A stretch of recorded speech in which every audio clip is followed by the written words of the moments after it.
Não é. Tá. É um pacto pelo crime hediondo. Seja família, sejam igrejas, sejam hospitais, sejam escolas, porque o abusador está em toda parte, né? Sem ilusões, Eu não acho é? que é legal o senhor falar isso, que o abusador Está está em em toda todo lugar, parte, né? é. O abusador está em toda parte, e eu diria até que proporcionalmente em toda parte. Em alguns lugares existe mais ingenuidade, não é?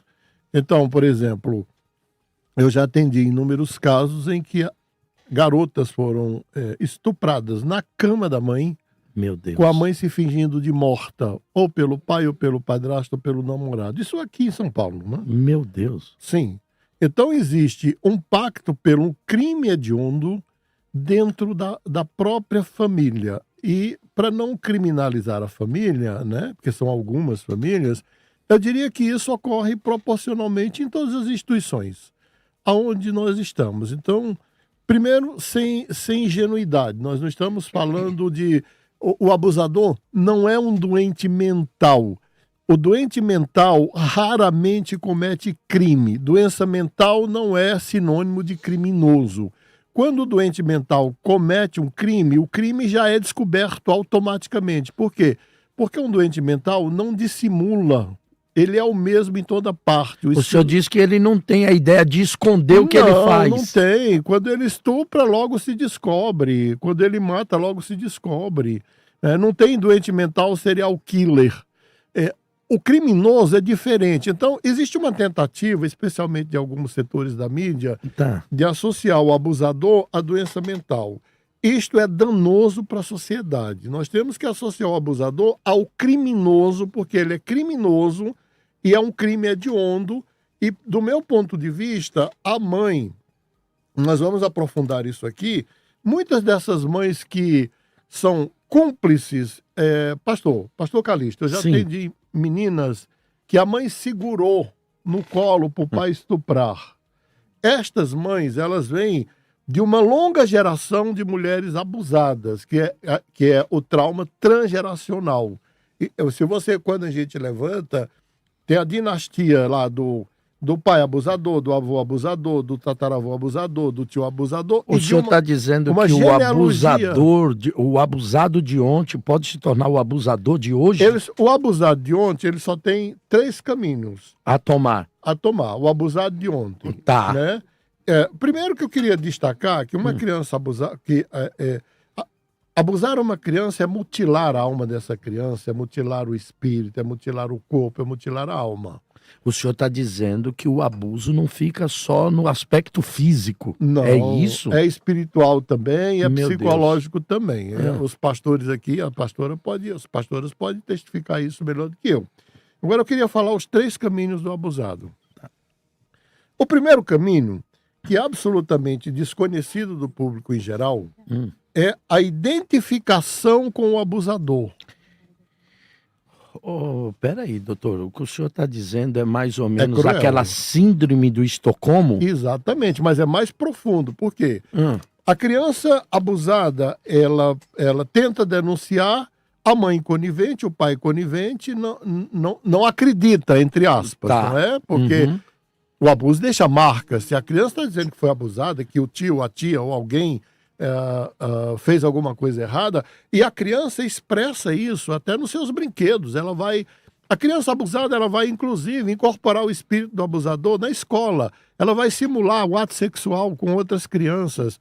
E, no nosso caso, ela é estigmatizada. Então, se o abusador pode tudo, aquela criança que sofreu terrivelmente nas mãos do abusador, ela sofre uma transmutação da alma e se identifica com o abusador. E aí vai querendo fazer as mesmas coisas que foi feito com ela. Porque o abusador pode tudo. O abusador tem poder, entre aspas. Então a gente chama de síndrome do pequeno poder, para facilitar para as pessoas pesquisarem. Só um minutinho, gente. Eu vou pedir aos outros debatedores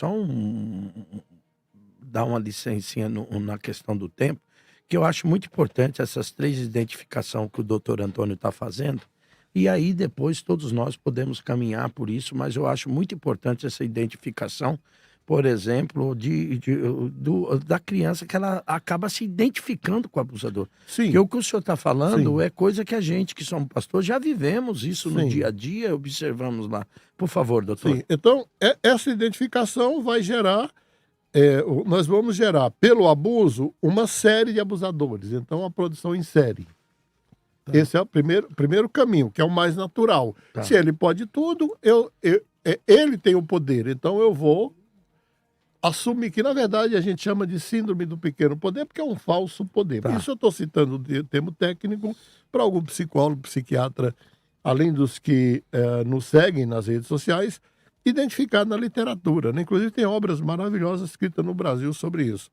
O segundo caminho, que eu acho que é o maior de todos, né? Eu citei o primeiro porque ele é chocante e ele é desconhecido, né? Tá. Mas o mais amplo de todo é o abusado se tornar uma vítima. É uma vítima ressentida. Sabe aquela vítima que incorpora o lugar da vítima, que na saúde mental normalmente vai cair no quadro de doença mental chamado borderline. Tá. O borderline é um limítrofe, ele fica entre a neurose e a esquizofrenia, entre a loucura e a realidade. Tá. Né? E ele fala sempre da dor. Seria quase uma terceira dimensão. Exato, sempre uma terceira dimensão, também pouco conhecido, que é pouco disputado, né? Pouco discutido. Então ele fica entre a loucura e a realidade, mas ele sempre fala da dor.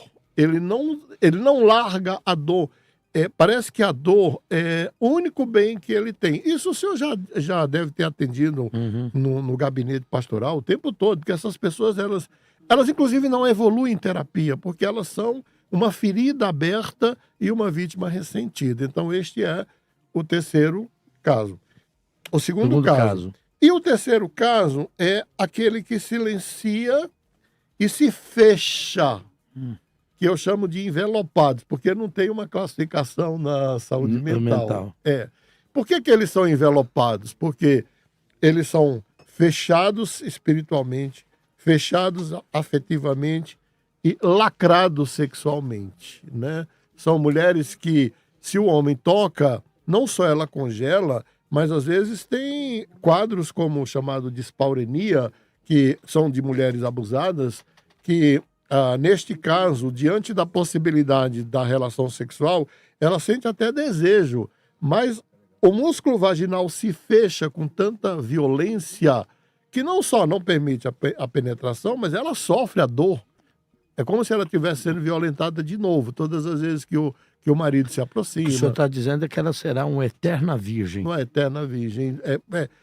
A impossibilidade, eu já atendi, pastor, mulheres de pastores com esse quadro, casadas há 2 anos, que não tiveram relação nenhuma porque era impossível. Olha, doutor, o senhor está me assustando de verdade com esses fatos, no sentido de que a gente não sabe a gravidade que isso pode criar.